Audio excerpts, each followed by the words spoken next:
Many Android users are complaining that the Google Play service is not working on their devices, and they keep getting Google Play service keeps stopping and they can't update their Google Play service on their Android.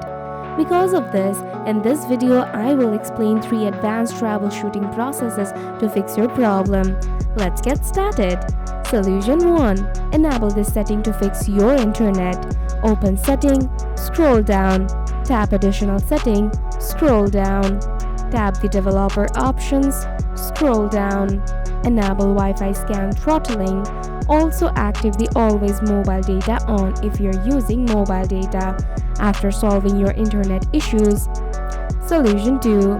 Remove software glitches from the Google Service app.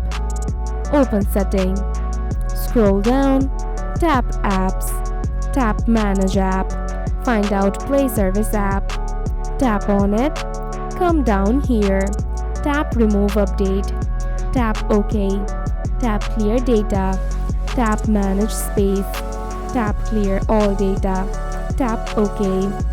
Solution 3. Update your Google Play service from Google.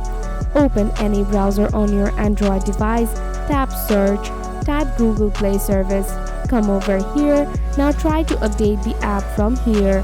After this, it will start to update from here. After following these 3 steps, you will be able to solve your Google Play service not working issues on your Android. Now if you still have issues, please ask me in comment sections below. Thanks for your time.